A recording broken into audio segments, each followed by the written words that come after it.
घोषणा करतोय। आज मंगळवार दिनांक 23 जून 2026 रोजी मान्य केलेल्या महाराष्ट्र विधान परिषद नियम 93 अन्वये सूचना सभागृहाच्या पटलावर ठेवल्याची मी घोषित करीत आहे। परिवहन मंत्री माननीय सभापती महोदय, राज्याचे लोकप्रिय उपमुख्यमंत्री यांच्या सूचनेवरून काल एसटी कामगारांनी जी बंदची हाक दिली होती आणि 29 तारखेला त्यांनी जे आंदोलन करण्याची भूमिका घेतली त्यावर निर्णय घेण्याकरता काल सभागृहामध्ये आमचे सदाभाऊ खोत यांनी सुद्धा हा विषय उपस्थित केला आणि त्या अनुषंगाने मी एसटी महामंडळाच्या सर्व सभासदांची आणि सर्व कामगारांची बैठक घेतली आणि आज या सभागृहाला उपस्थित किंवा उभा राहत असताना माझ्या मनात एक समाधानाची भावना आहे। कारण आज आपण केवळ एक प्रशासकीय निर्णय जाहीर करत नाही आहोत, तर महाराष्ट्राच्या कानाकोपऱ्यात अहोरात्र सेवा देणाऱ्या एसटीच्या सुमारे 86,000 कर्मचाऱ्यांच्या न्याय हक्काला न्याय देत आहोत। एसटी ही केवळ एक परिवहन संस्था नाही, ही महाराष्ट्राच्या सर्वसामान्य जनतेची जीवनवाहिनी आहे।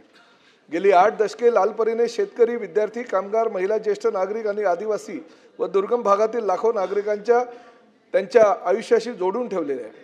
या लालपरीचा खरा आधारस्तंभ म्हणजे एसटीचे कर्मचारी। उन्हाळा असो, पावसाळा असो किंवा कोणतेही संकट असो, स्वतःच्या कुटुंबापेक्षा प्रवाशांच्या सुरक्षिततेला प्राधान्य देणारे या कर्मचाऱ्यांचे योगदान शब्दात मांडणे अशक्य आहे।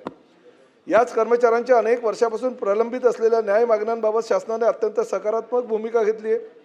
मुख्यमंत्री माननीय देवेंद्रजी फडणवीस, उपमुख्यमंत्री माननीय एकनाथजी शिंदे आणि उपमुख्यमंत्री आदरणीय सुनेत्राताई पवार यांच्या नेतृत्वाखालील महायुती सरकारने एसटी कर्मचाऱ्यांच्या भावना समजून घेत हा ऐतिहासिक निर्णय घेतलाय।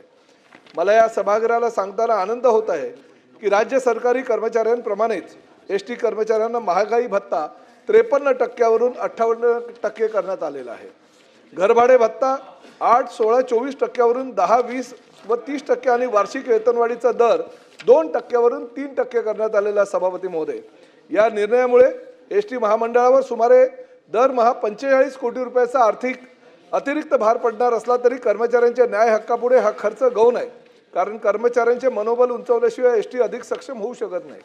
याचबरोबर कर्मचाऱ्यांच्या महागाई भत्ता, घरभाडे भत्ता आणि वार्षिक वेतनवाढीच्या थकबाकीसह वैधानिक देणी मिळून सुमारे 5,649 कोटी रुपये अदा करण्यासाठी शासन भविष्यामध्ये प्रयत्नशील आहे आणि त्याचबरोबर अनेक वर्षाची ही प्रलंबित मागणी पूर्ण करण्याकरता आम्ही कटिबद्ध आहोत। मी एसटी कर्मचाऱ्यांच्या सर्व संघटनांचे मनापासून आभार मानतो। त्यांनी संघर्ष केला, संयमही राखला आणि सकारात्मक चर्चेच्या माध्यमातून मार्ग काढण्यावर विश्वास ठेवला। विशेषतः कृती समितीचे नेतृत्व करणारे आमदार गोपीचंद पडळकर, आमदार सदाभाऊ खोत व कृती समितीचे सर्व सदस्य यांनी वेळोवेळी कर्मचाऱ्यांच्या भावना सभागृहात प्रभावीपणे मांडल्या, त्याबद्दल त्यांच्या प्रयत्नांचे सुद्धा मनापासून आभार मानतो। या सभागृहाचे सदस्य असलेले भाई जगताप व त्यांचे सहयोगी असलेले श्रीरंग बर्गे यांचेही मी मनापासून आभार मानतो।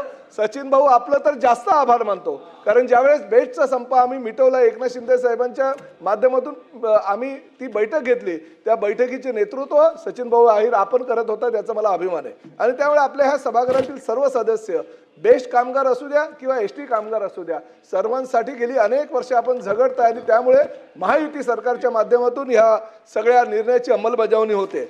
या निर्णयानंतर कर्मचाऱ्यांनी 29 जून रोजी जे धरणे आंदोलन करण्याचा निर्णय घेतला होता तो मागे घेतलेला आहे। हे शासन कर्मचाऱ्यांमधील परस्पर विश्वासाची मोठी पावती आहे। सभापती महोदय, आजचा हा निर्णय केवळ वेतनवाढीचा नाही तर विश्वास वाढवण्याचा आहे।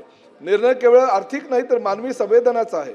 एसटीच्या प्रत्येक चालक, वाहक, तांत्रिक, कर्मचारी, अधिकारी आणि कर्मचाऱ्यांच्या कष्टांच्या शासनाने केलेला हा सन्मान आहे।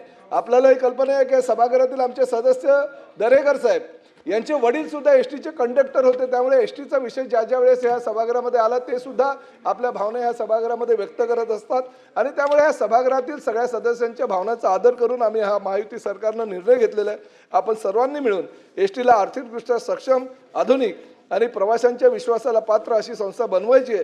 कर्मचारी समाधानी असतील तरच लालपरी अधिक वेगाने अधिक विश्वासाने महाराष्ट्राच्या प्रत्येक गावापर्यंत धावेल याचा मला पूर्ण विश्वास आहे. मी परत एकदा या सभागृहातील सर्व सदस्यांचे मनापासून आभार व्यक्त करतो की वेळोवेळी एसटीचा जेव्हा प्रश्न राहिला त्या प्रश्नाला चालना देण्यासाठी या सभागृहातील भले विरोधी पक्षाचे का होईना पण विरोधी पक्षाचे असेल तरी एसटीचा कर्मचारी हा आमचा कर्मचारी आहे, आमचा सहकारी आहे.